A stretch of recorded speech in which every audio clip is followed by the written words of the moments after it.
लग्नाची बेडी या मालिकेच्या आजच्या भागामध्ये मित्रांनो आपल्याला असं पाहायला मिळणार आहे की आता राघववर आता ह्या नालायक विशालने हल्ला केलेला असतो आणि आता तो राघव आता हॉस्पिटलमध्ये ॲडमिट असतो. तेव्हा आता सिंधू ही राघवजवळच उभी असते आणि आता राघवने जे म्हटलेले क्षण आता सिंधूला आठवत असते. म्हणजेच ते असे की की राघवने सिंधूला म्हटलं होतं की तू त्या नालायक विशालसोबत लग्न करू नको आणि मी जोपर्यंत तुला पुरावा आणून देत नाही तोपर्यंत लग्न त्या विशालसोबत करायचं नाही. आणि विशालच्या राघवची आता एक एक बोलणं आता सिंधूला आठवत असते आणि सिंधूच्या डोळ्यामध्ये पाणी आलेलं असते.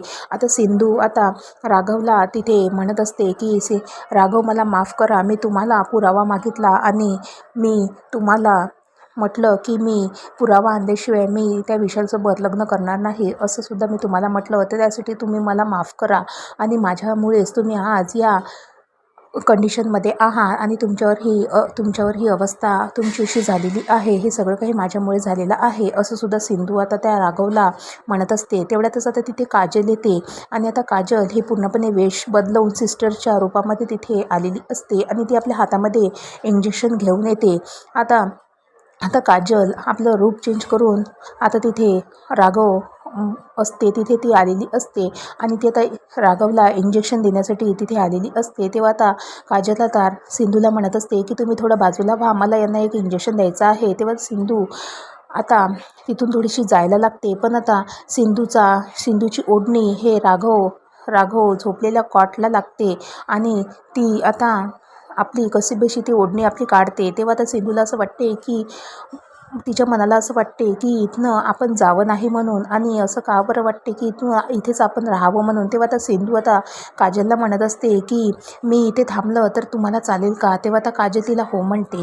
आता काजल आता इंजेक्शन घेते आणि सिंधू ही तिच्या मागेच उभी असते. तेव्हा आता काजल इंजेक्शन घेते आणि ती राघवला देत असते. तेव्हा आता सिंधू आता काजलला म्हणत असते की हे कोणते इंजेक्शन आहे आणि तुम्ही यांना कोणते इंजेक्शन देत आहे, काय नाव आहे या इंजेक्शनचं. आता असं विचारल्यावर आता काजल सिंधूला म्हणत असते की हे विटॅमिनचं इंजेक्शन आहे आणि तेच मला यांना द्यायचं आहे.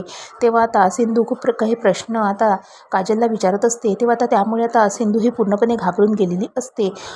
आता सिंधू आता ते इंजेक्शन आपल्या हातामध्ये काजलला मागते आणि म्हणते की मला बघू दे हे इंजेक्शन कोणतं आहे आणि मला डॉक्टरची फाईलसुद्धा दाखवा असं सुद्धा आता काजलला म्हणत असते सिंधू आता.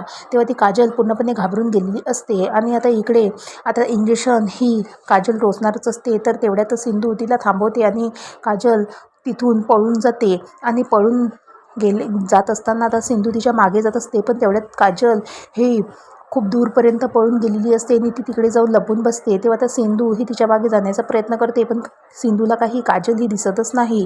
तेव्हा आता काजल जाऊन आता विशालला भेटते. आता विशाल आता काजलला म्हणत असते की झालं का काम आणि लावलं का तू राघवला इंजेक्शन. तेव्हा आता काजल आता विशालला म्हणत असते की नाही, काम झालंच नाही, तिथे ती सिंधू उभी होती आणि मी हे काही करू शकलो नाही. आता तेव्हा विशाल आता म्हणत असते की ठीक आहे, आपण करू दुसरा काही प्लॅन असं सुद्धा आता विशाल काजलला म्हणत असते. इकडे आता सिंधू हा विचारच करत असते की ती नर्स कोण होती आणि ती कोणतं इंजेक्शन आता राघवला देणार होती. आता सिंधू इकडे लॅबमध्ये फोन लावते आणि ती सर्व काही सांगते आणि म्हणते की हे इंजेक्शन राघवला लावण्यासाठी आलेले हे कोणते इंजेक्शन आहे. त्या इंजेक्शनवर त्या इंजेक्शनचं नावसुद्धा काहीच नसते आणि ते इंजेक्शन पूर्णपणे ब्लँक असते. आता सिंधूला असं वाटते की हे इंजेक्शन देणारी सिस्टर कोण होती आणि ती कुठून आली होती, असं खूप काही प्रश्न आता सिंधूच्या मनामध्ये येत असते. आता मित्रांनो, तर येणाऱ्या भागामध्ये पुढे नक्की काय होणार हे पाहणं आता रंजकच असणार आहे. तर बघत राहा लग्नाची बेडी आणि व्हिडिओ आवडला असेल तर लाईक करा. धन्यवाद.